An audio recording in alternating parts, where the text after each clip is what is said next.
the Madman! Welcome to another card review. This review comes just before the onslaught of cards that's about to happen. Monday the 19th, we're gonna have the first big card reveal streamed, and then a week after that, there's gonna be another big card reveal stream.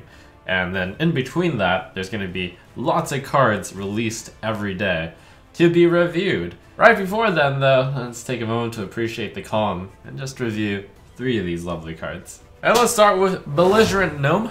2 mana, 1/4 taunt, battlecry. If your opponent has 2 or more minions, gain +1 attack.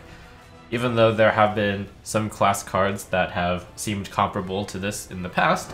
But 2 mana, 1/4 taunt is probably not good enough in neutral to be played. But fortunately, Belligerent Gnome does have that +1 attack possibility if your opponent has 2 or more minions. In which case it's 2 mana, 2/4 taunt, which would probably be played. But the main problem is that 2 or more minions thing isn't going to happen when you play the Belligerent Gnome. We're not in the patches meta anymore. Wormrest Agent could be played proactively in a minion-based strategy, but whereas some people have been like, this is the anti-aggro card that is going into aggro decks. No, I don't think so, because aggro decks do not want to be stuck with this 2 mana, 1/4 taunt. Ultimately, what I see is that this is no Tar Creeper and no Stonehill Defender. You'll probably still run either if you want to run a taunt minion. And sure, you just won't have anything on 2, but that's okay. And we have the very flashy Priest, Spirit, and Loa combination revealed. 1 mana, 0/3 Spirit of the Dead, and 7 mana, 7/7 Bonsandi the Dead.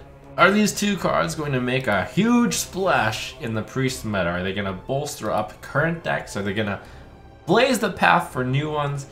A lot of people seem to be abuzz about all the cool stuff you can do about it. Well, let's start off with Spirit of the Dead. 1 mana, 0/3, stealth for 1 turn, just like all of the spirits. You play them, they're stealth for that turn, and they're probably, but not necessarily, going to be around the next turn for you to enjoy the benefits as well. After a friendly minion dies, shuffle a 1-cost copy of it into your deck. A potentially good setup for the Divine Spirit Inner Fire type combo. There's also, of course, just using it in a deck specifically with Bonsandi the Dead. That is a double combo because Bonsandi can draw Spirit of the Dead as it costs 1. But not only that, you do a turn in which you play Spirit of the Dead and you have a bunch of guys die, and then you play Bonsandi and then you refuel with a bunch of powerful, potentially powerful, 1-cost minions. So the idea that people are throwing around is that Resurrect Big Priest is currently a fringe deck. Why not just throw in these 2 cards into it? Well, the slight problem with that is, what are you going to do? You play your Xeric's Cloning Gallery, and then the problem is people are thinking, oh, then you Spirit Lash, and you get to put all those cards in the graveyard and then shuffle them into your deck, but that's the problem. You can't do that because Spirit of the Dead is just going to get lashed and die. You could argue, oh, hey, you can just play Spirit of the Dead before you use Xeric's Cloning Gallery. But the problem with that is then it only has 3 health, and if you have Malygos out, your Spirit Lash will kill off your Spirit of the Dead also. Its overkill is the other problem.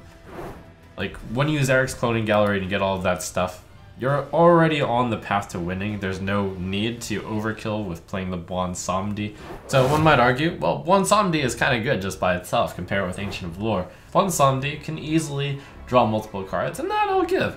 You can draw, potentially, the Spirit of the Dead. Maybe this is one of the Loa that actually doesn't use the Spirit with it. You have, of course, Northshire Cleric. Crystalline Oracle is a card we haven't seen in a while, but that is a excellent 1-cost late-game card to draw. So we've got a potential just value card contender here. Some people might even think about using Surrender to Madness. First step, get a bunch of 1-cost minions into your deck. Second, Surrender to Madness. Third, Bonsandi. Get a bunch of 1-cost minions which have gotten buffed by +2/+2. But boy, is that truly madness. I appreciate thinking big like that, but that is not going to work. That is so many combo pieces to not even really do much. And some people are really thinking even crazier than that. Like, how many cards exactly are we keeping to this combo? Which is only part of an engine. Like, usually in a combo, you're comboing for the win. Here you're trying to like create a combo just to build an engine, which is setting up your deck to be better in the future. That's just too much when you're trying to do a combo in order to set up another combo. So will Spirit of the Dead and Bwonsamdi team up in order to create sick combos?